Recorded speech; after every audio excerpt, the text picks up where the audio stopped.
Bismillahirrahmanirrahim. Assalamualaikum warahmatullahi wabarakatuh. Perkenalkan, nama saya Ismi Ayu Wulandari dengan NIM 11820600051. Di sini saya akan melakukan praktikum tentang indera, yaitu yang pertama indera penglihatan. Yang dimana tujuan dari praktikum ini adalah untuk mengetahui bintik buta. Apa saja alat bahan dan juga bagaimana langkah kerjanya, kita lihat. Sebelum kepada hasil dari praktikum, kita perkenalkan terlebih dahulu alat inderanya, yaitu mata. Mata terdapat banyak bagian-bagiannya. Seperti yang kita ketahui, sempat dipelajari bagian-bagiannya seperti iris, lensa, pupil, kornea, kemudian ada retina, dan jaringan syaraf yang lain-lainnya. Nah, retina ini berfungsi untuk menangkap dan tempat jatuhnya bayangan supaya mata kita dapat mengartikan suatu bayangan dan benda yang ada di depan mata kita yang dapat kita lihat. Nah, ternyata di retina ini terbagi-bagi lagi, terdapat sel batang dan sel kerucut, yang dimana sel batang ini menerima rangsang yang tidak berwarna, kemudian sel kerucut itu menerima rangsang dengan cahaya yang kuat dan juga berwarna seperti itu. Dan ada suatu keadaan di mana jarak bayangan atau benda yang kita lihat itu tidak mampu diartikan oleh sel batang dan sel kerucut. Alhasil tidak dapat diteruskan kepada otak, yang akhirnya otak tidak dapat mengartikan benda itu apa yang ada di depan. Kemudian ada alat dan bahan. Alat bahannya yaitu diantaranya adalah karton manila, kemudian ada penggaris, dan jangan lupa gunting dan pulpen atau bisa menggunakan spidol. Kemudian bagaimana langkah kerjanya, kita lihat. Kemudian ukur karton manila dengan ukuran 3x14, lalu digunting, dan jangan lupa diberi tanda plus di sebelah kanan dan titik sebelah kiri. Kemudian dipraktikkan. Disimpan sejauh jarak 50 cm dengan mata kanan yang ditutup sehingga mata kiri melihat ke arah sebelah kanan. Kemudian jika sudah, perlahan-lahan dimajukan, diukur sampai pada jarak berapa menghasilkan bintik butanya. Lakukan sama pada mata kiri. Lanjut pada hasil dari praktikum yang saya lakukan. Seperti ini kurang lebih. Di sini saya mengikuti arahan sesuai dengan modul, yang dimana mata kanan ditutup pada jarak tertentu. Dari yang percobaan yang pertama itu sebesar 43 cm, waktu tanda plus hilang 43 cm, 44, 42, sehingga jumlahnya 129, dan rata-ratanya jarak pada waktu tanda plus hilang itu 43 cm. Kemudian jarak pada waktu tanda plus tampak kembali itu pada kisaran 32 cm, 31, dan juga 31,5, sehingga jumlahnya 94,5, dan rata-ratanya sebesar 31,5 cm. Setangkap saya, ketika kita menutup mata kanan dan mata kiri, kita akan fokus kepada bagian yang sebelah kanan. Ketika fokus sebelah kanan, kita dibantu oleh teman ataupun juga adik kakak. Itu ketika dimajukan perlahan-lahan, yang ada di sebelah kirinya itu, titiknya itu akan mulai tidak terlihat, karena ketika kita menutup satu mata ini, bayangan menjadi ada dua, dan juga fokusnya kita akan memfokuskan misal ke yang sebelah kanan. Maka ketika kertas dimajukan sedikit-sedikit secara perlahan-lahan, tanda titik yang ada di sebelah kiri tidak disadari akan hilang.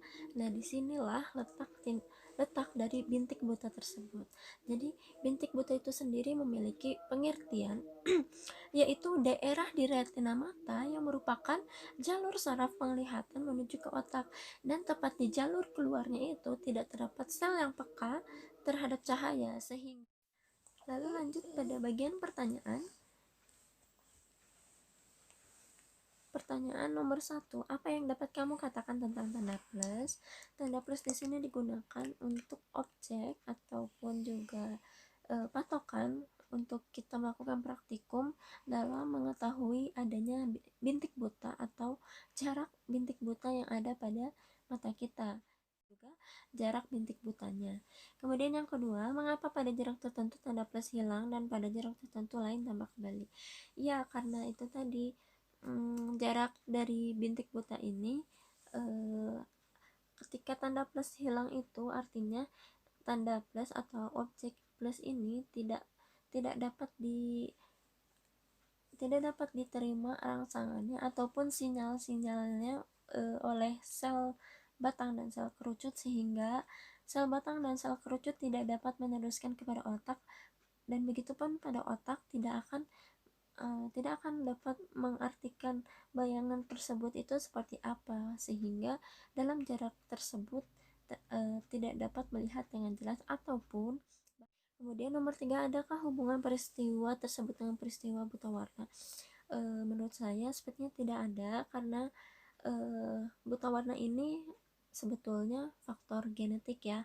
Kemudian juga buta warna ini berkaitan dengan penglihatan mengenai pigmentasi warna. Orang yang berpindah dari tempat yang terang ke dalam ruangan yang gelap tiba-tiba penglihatannya menjadi berkurang. Oh iya, betul. Apakah ada kesamaannya dengan hilangnya tanda plus pada percobaan? Jadi sebetulnya ada ya, karena mata kita ketika dari luar itu rangsangannya sangat banyak sekali, mulai dari cahaya-cahaya. Ketika masuk ke tempat yang lebih gelap, kemampuan mata dalam melihat itu masih belum terlalu fokus. Kemudian juga ketika melihat benda-benda di sekitarnya itu menjadi tampak gelap, karena sel batang dan sel kerucutnya belum dapat menerima sinyal dengan baik. Kemudian otak pun belum bisa mengartikan dan mengkondisikan bagaimana bayangan-bayangan dari apa yang kita lihat yang ada di sekitar kita, seperti itu. Kemudian nomor 5, dalam percobaan tadi apakah matamu mengadakan akomodasi, dan apakah akomodasi itu?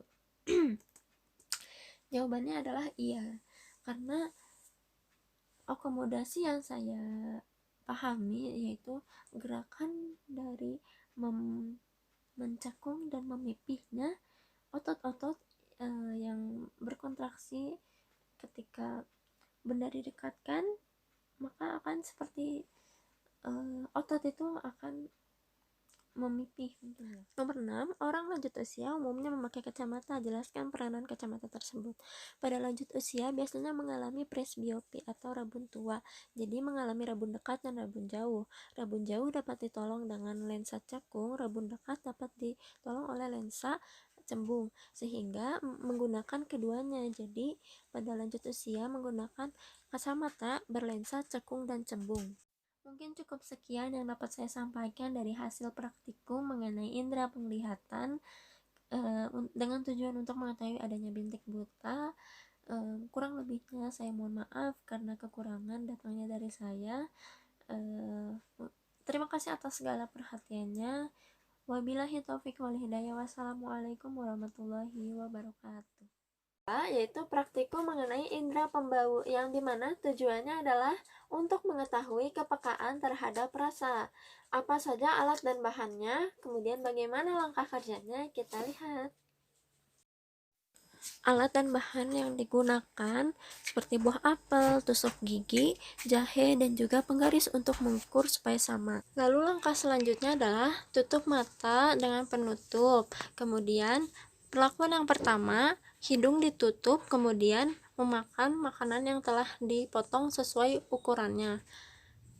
Di sini dapat dilihat ketika hidung masih tertutup, kemudian juga dilakukan pada saat hidung dibuka secara satu persatu. Jika sudah, dibuka penutupnya. Tada!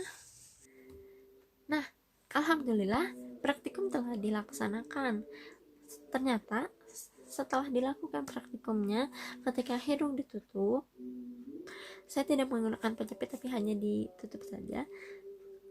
Saya menggunakan jahe dan juga apel. Nah, yang dimana ternyata ketika pertama kali saya diberi suatu makanan, ketika ditutup hidungnya itu kita tidak dapat sudah jelas ya tidak dapat mencium aroma dari makanan tersebut, dan juga ketika dimakan hanya ada efek-efek berair saja pada mulut kita dan tidak dapat merasakan ini makanan apa ya, kecuali mungkin pada jahe, karena pada jahe ini terdapat rasa hangat mungkin ya pada mulut, jadi dapat tertebak. Tapi sebetulnya tidak dapat merasakan bagaimana rasa dari makanan tersebut, karena mungkin karena ketika hidung kita ditutup, otomatis sel-sel saraf yang dapat meneruskan rangsangan bau-bauan itu tidak dapat meneruskan kepada otak, sehingga otak tidak dapat mengingat oh ini rasa apa gitu, dan juga otak tidak dapat mengartikan ini ada makanan tetapi tidak tahu rasanya seperti apa, ditutup ya tidak akan dapat merasakan bagaimana rasanya, mau asin, mau manis, mau asam, maupun pahit, itu tidak dapat terasa, sehingga ketika dikunyah hanya mengunyah saja dan tidak terasa apa-apa. Beda lagi ketika sudah dibuka, mulai dari mendekati hidung sudah tercium ini seperti wangi jahe, ini seperti wangi apel, dan ketika dimakan oh ternyata ini jahe, oh ini ternyata apel, walaupun teksturnya hampir sama, agak-agak padat dan keras, tapi ketika dimakan terasa oh ini manis. Mungkin itu hasil sekaligus pembahasan yang dapat saya sampaikan, kurang lebihnya mohon maaf karena salah datangnya dari saya. Terima kasih atas segala perhatian. Wabillahi taufik wal hidayah. Wassalamualaikum warahmatullahi wabarakatuh.